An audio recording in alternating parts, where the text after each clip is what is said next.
Hola, vamos a abrir un espacio de reflexión, por supuesto siempre recordando que no los insumos que se dan en estos materiales que son para el debate, la discusión, para la construcción colectiva con las personas, ya sea en un ambiente, ya sea en una comunidad, en una escuela, con maestros, maestras, mamás, papás, estudiantes, con miembros de los grupos comunitarios que hay construyéndose en este momento en el país, recordando siempre que no son verdades absolutas, pero sí abrir la reflexión con conciencia y conocimiento de los procesos que estamos viviendo, que hemos vivido y hacia dónde vamos como nación.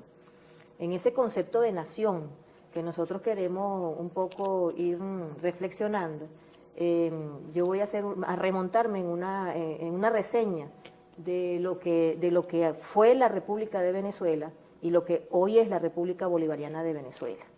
Desde la posindependencia hasta el año 1998, la República de Venezuela se constituyó con un 20% de la población.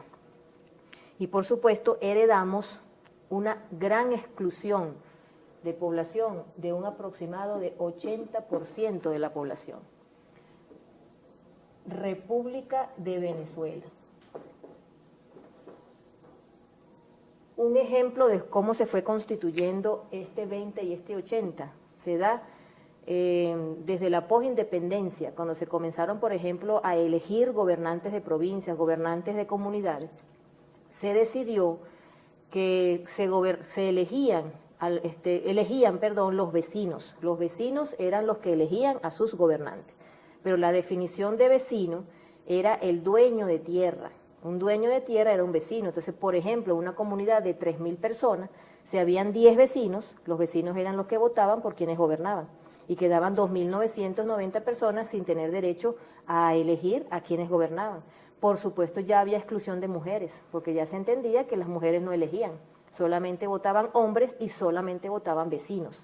Pues con ese ejemplo, más o menos así fue como se fue construyendo lo que durante mucho tiempo fue la República de Venezuela, un 20% constituido por una élite y por lo que uno pudiera llamar subordinados de la élite, de esa élite. En el 80% quedó en exclusión indígenas, afrodescendientes, campesinos y campesinas. Quedó todo lo que es ¿cómo se llama? El trabajador venezolano, el trabajador que le trabaja, por supuesto, a esta élite. Entonces, estos indígenas, afrodescendientes, campesinos, trabajadores del campo y de la ciudad, corresponden todo un contingente humano de excluidos de la República de Venezuela. Un ejemplo muy sencillo lo entendimos cuando en la misión Identidad se ceduló en este país más de 6 millones de personas. Entonces, aquí se habló, por ejemplo, de una democracia política, pero cuando nosotros reflexionamos qué cantidad de gente vota y qué cantidad de gente no tenía ni siquiera una cédula de identidad, aquí en este país no ha habido ni siquiera democracia política en la República de Venezuela. En este país llegó a haber un 70% de abstención, pero de el 20% que votaba. Es decir, que el 70% del 20% no votaba, aparte de la cantidad de personas que no tenían ni siquiera una partida de nacimiento, ni siquiera una cédula de identidad. Entonces, seguimos ilustrando lo que significa la República de Venezuela constituida por un 20%. Esa República de Venezuela se montó con unas lógicas y con unos métodos para construir lo que hoy conocemos como institucionalidad, como educación, como un sistema de valores, que todos se caracterizan por la unilinealidad del pensamiento y de las acciones. Estas lógicas y métodos, como dice nuestro presidente, son lógicas y métodos de dominación, son lógicas y métodos imperialistas. Entonces, ¿por qué? Porque entonces el sistema de valores se constituyó en el individualismo, en el economicismo, el egoísmo, el quítate tú para ponerme yo.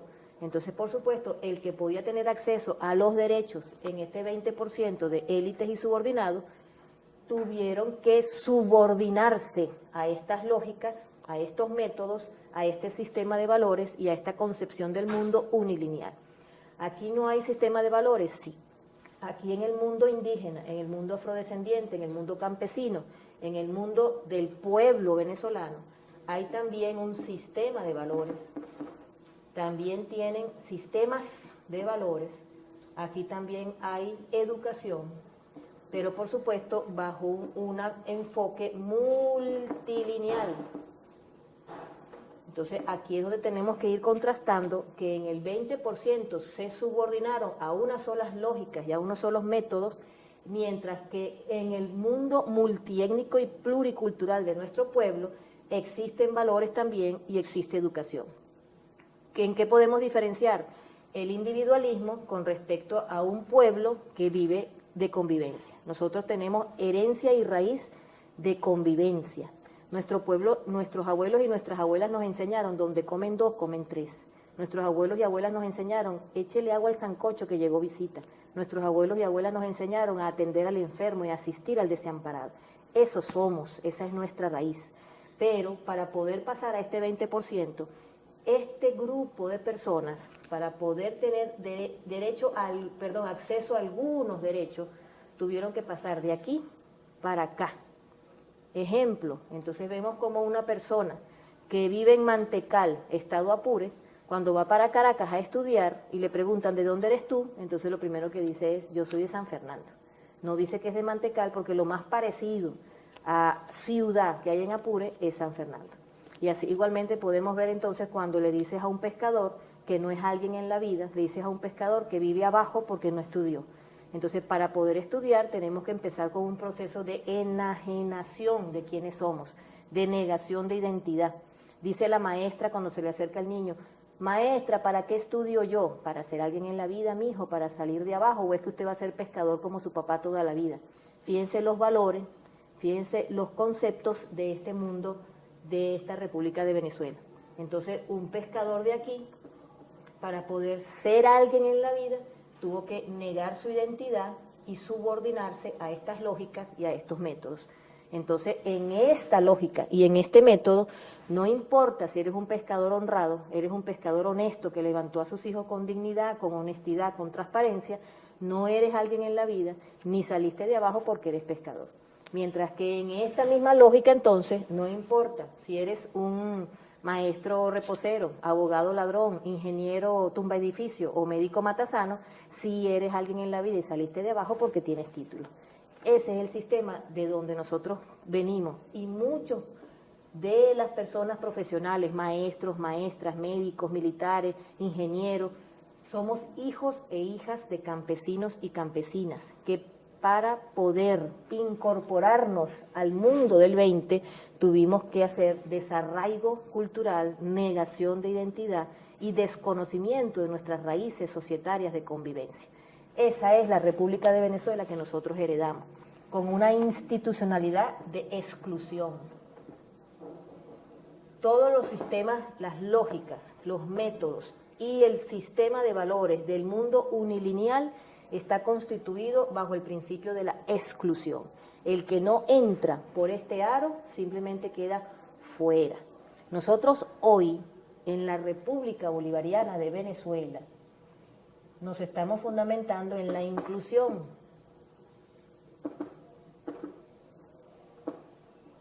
Pero la República Bolivariana de Venezuela no se está gestando, y oigan el verbo, gestando, está emergiendo, pero no se está gestando y emergiendo aquí, bajo estas lógicas y estos métodos. La República Bolivariana de Venezuela se está construyendo con otras lógicas y otros métodos, porque si estos métodos fueron para la exclusión, tenemos que construir los métodos para la inclusión. ¿Cuál es el problema? Que la gente que se constituyó en esta institucionalidad y los libros y las recetas que tenemos en las alcaldías, gobernaciones, en los ministerios, en los organismos públicos, todo está montado bajo estos métodos y bajo estas lógicas. Por eso es que estamos refundando la República. Pero para poder refundar la República hay una idea de que no, que es que todo este 80 vamos a ver cómo lo metemos aquí a este 20 para que se incluya. No, la República Bolivariana de Venezuela se está construyendo aquí, en este contingente, con este contingente humano. Y por supuesto aquí empiezan a emerger nueva institucionalidad, nueva educación y nuevo sistema de valores. Nueva educación, nuevo sistema de valores y por supuesto un nuevo Estado. Y ese nuevo Estado obliga a gestar, a generar, a inventar, como decía nuestro maestro Simón Rodríguez, a inventar una estructura que permita realmente la inclusión bajo el concepto humanista. El ser humano primero, no lo administrativo primero, el ser humano primero, no la economía primero. Entonces es una sociedad que responde a lo humano. Y para poder responder a lo humano, con una sociedad multiétnica y pluricultural, las lógicas y los métodos tienen que ser multilineales. Para nosotros lograr eso entonces en la República Bolivariana de Venezuela, que no decimos que entonces este contingente queda excluido, sino que este subordinado que tuvo que negar su identidad, comienza un proceso de encuentro consigo mismo y esto se comienza entonces a ir ampliando para poder entonces la República Bolivariana de Venezuela ser todos.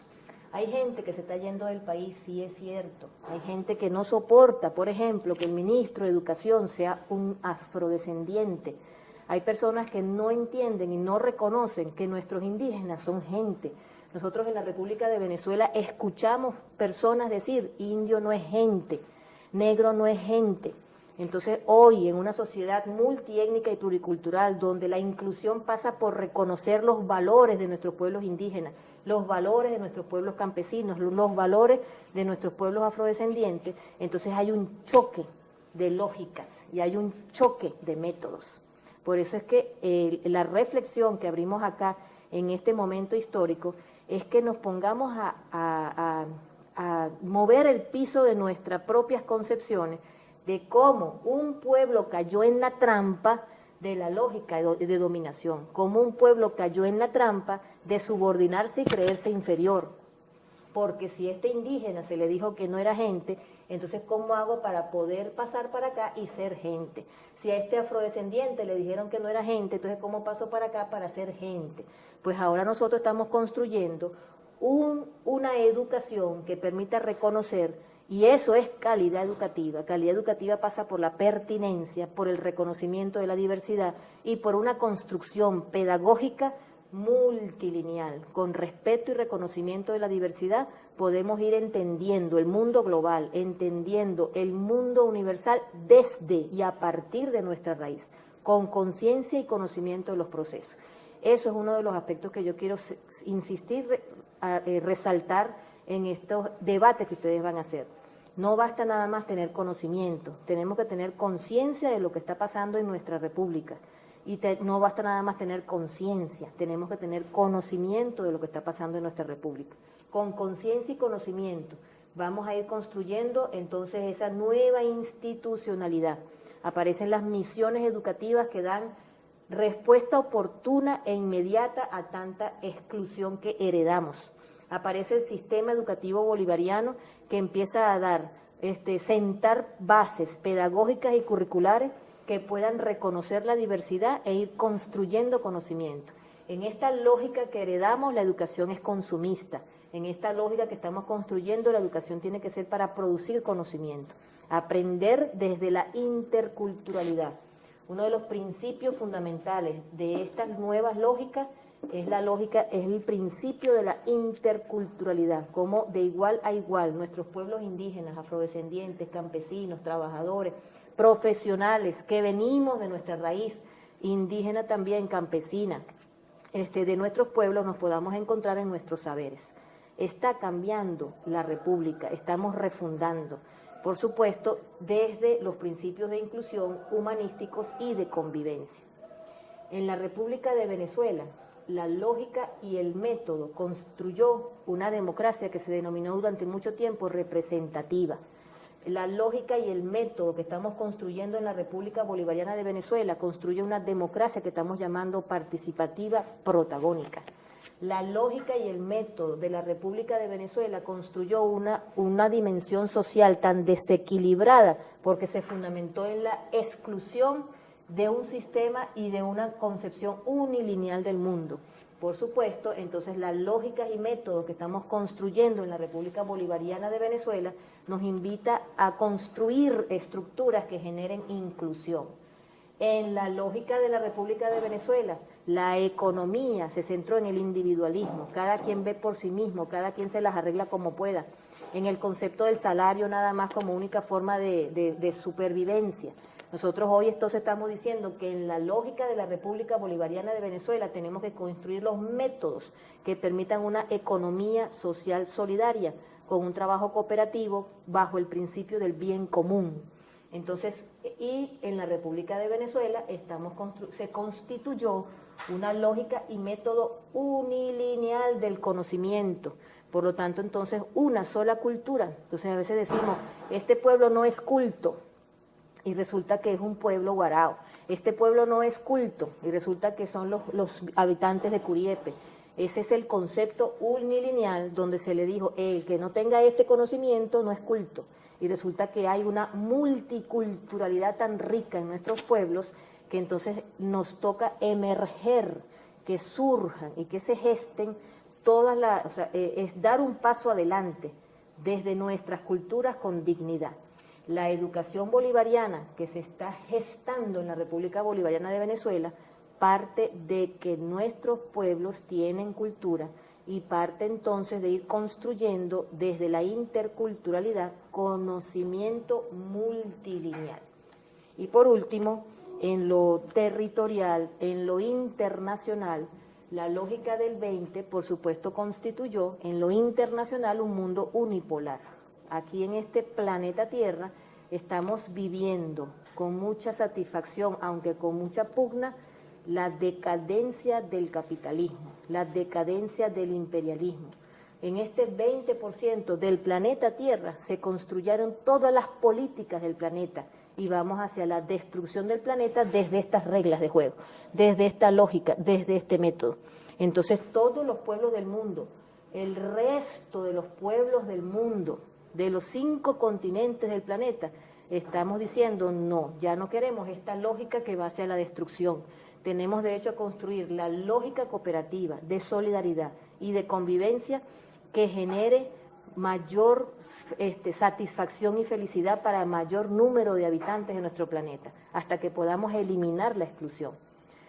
En el planeta Tierra hay personas que viven en el mundo del privilegio, que tienen alto índice grado de colesterol, por ejemplo, que hay los McDonald's, hay todo lo que llaman comida de esas franquicias que andan por todo el país y por todo el mundo, y entonces resulta que el colesterol es un problema en un sector de la población, mientras que en el mayor porcentaje de la población la desnutrición es un problema. Ya quisieran muchos desnutridos en nuestro planeta tener un poquito de colesterol.